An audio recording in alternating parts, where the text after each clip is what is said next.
मैं आजीवन दलितों, पिछड़ों, अल्पसंख्यकों और समाज के गरीब वर्ग के उत्थान के लिए संघर्ष करता रहूंगा। मैं कभी भी ऐसा कोई काम नहीं करूंगा जिससे मेरे दल को आघात लगे।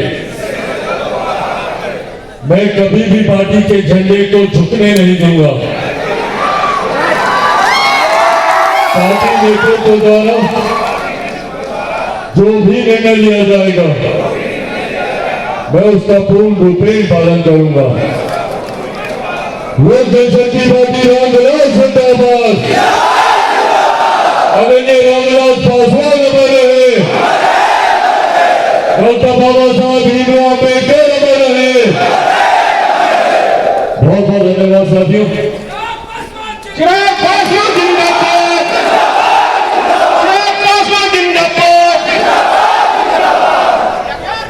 अलग जिले, अलग अलग प्रखंडों से आए हुए इस प्रकोष्ठ के तमाम मजबूत कार्यकर्ता साथियों का आज इस कार्यक्रम में मैं स्वागत करता हूं।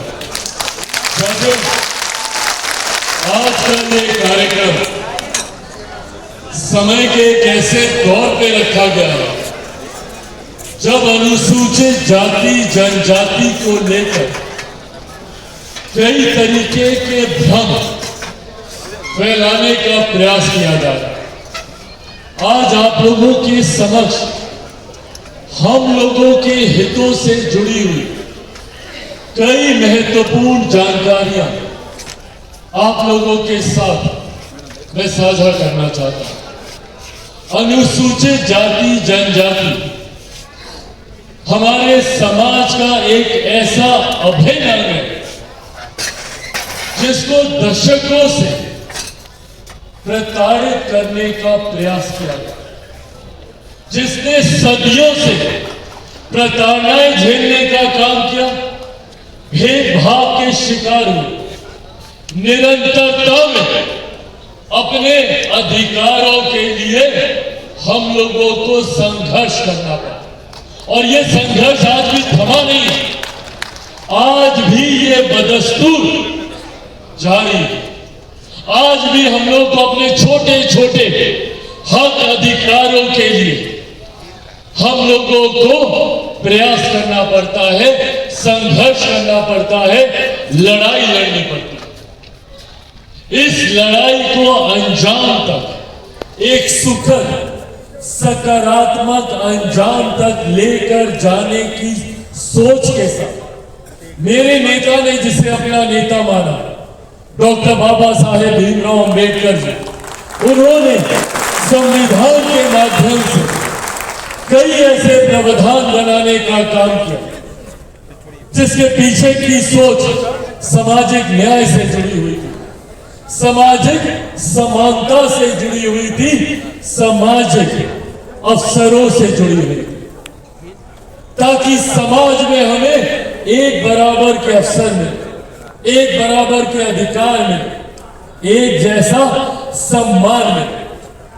अफसोस डॉक्टर बाबा साहेब भीमराव अम्बेडकर जी ने दशकों तक इस लड़ाई को लड़ने का काम किया, संवैधानिक अधिकार हम लोग को दिलाने का काम किया, और फिर भी उनके रहते हुए हम लोग इस लड़ाई को उस अंजाम तक लेकर नहीं जा पाए।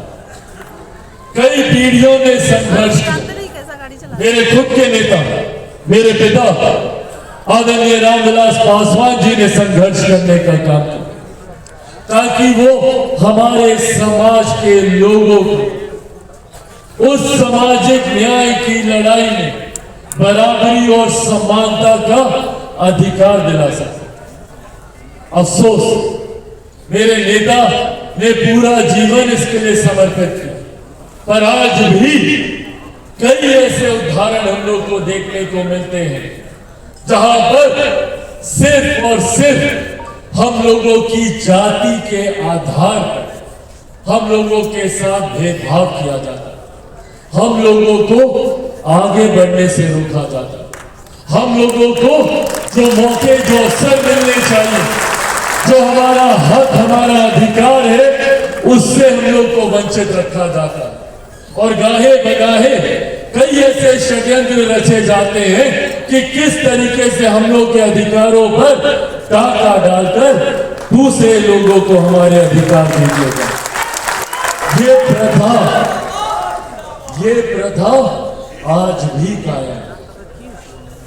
ऐसे में अब ये जिम्मेदारी हम लोगों की पीढ़ी पर कि कम से कम अपने आने वाले भविष्य के, हमारी अगली पीढ़ी को इस तरीके के संघर्ष, भेदभाव, अत्याचार से ना गुजरना पड़े। उसके लिए आज हम लोगों को कड़े कदम उठाने की जरूरत है, कड़े फैसले लेने की जरूरत है और सबसे ज्यादा जरूरत है तो सामाजिक एकता की।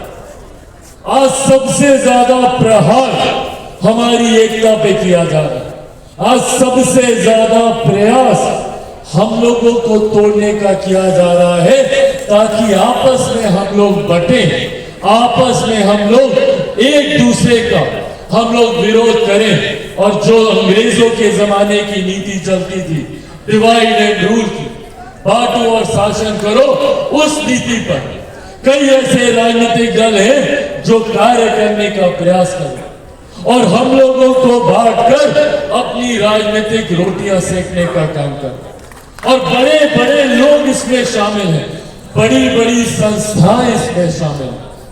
मुझे कहने में कोई गुरेज नहीं है, कई बार न्यायालय के द्वारा भी ऐसी टिप्पणी कर दी जाती है जो हम लोगों को बांटने की दिशा में लेकर जाने का प्रयास करती है।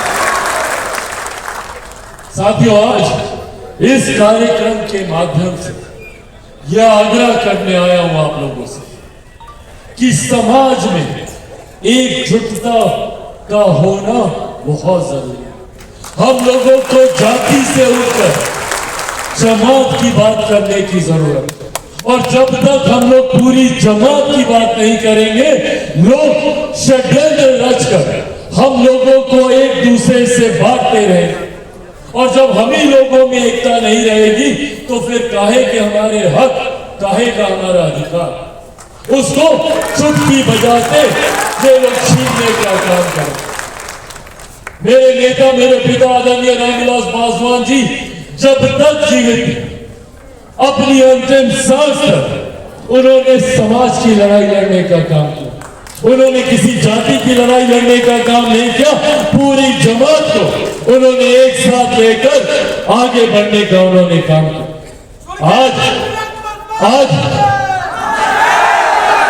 आज कई ऐसे राजनीतिक दल हैं जो बड़े बड़े हमारे आदर्श, हमारे नेताओं के ठेकेदार बनने का प्रयास कर रहे हैं। डॉक्टर बाबा साहेब भीमराव अंबेडकर जी, जिनको कई राजनीतिक दलों ने जो दशकों तक आजादी के बाद सत्ता में रहने का काम किया, उन्होंने कभी बाबा साहेब को पूछना तक जरूरी नहीं समझा। आज अपने राजनीतिक लाभ की दृष्टि से, अपने राजनीतिक लालच की सोच से आज बाबा साहेब का नाम लेते ये लोग नहीं थकते। मैं पूछना चाहता हूं कांग्रेस जैसी पार्टियों से, जो आज डॉक्टर बाबा साहेब भीमराव अंबेडकर, अनुसूचित जाति, दलितों की बात करते ये लोग नहीं थक रहे, तो भैया क्यों डॉक्टर बाबा साहेब भीमराव अंबेडकर जी की एक तस्वीर तक इन्होंने भारत की संसद में लगाना जरूरी नहीं समझा? 47 में भारत आजाद हुआ और 89 तक डॉक्टर बाबा साहेब भीमराव अंबेडकर जी की एक प्रतिमा तक, एक तस्वीर तक भारत की संसद में नहीं थी। आज मैं तीसरी बार का सांसद हूं। जिस संविधान की शपथ खाकर मैं उस संसद में जाता हूं, उसी संविधान के रचयिता, उसी संविधान के निर्माता की तस्वीर तक भारत की संसद में नहीं हो, इसकी मैं कल्पना भी नहीं कर सकता। पर यह हकीकत रहा एक परिवार के 3-3 सदस्यों की, 3-3 पीढ़ी की, कांग्रेस पार्टी से आने वाले उनके नेताओं के 3-3 पीढ़ियों की तस्वीर पार्लियामेंट के सेंट्रल हॉल में लगी हुई थी।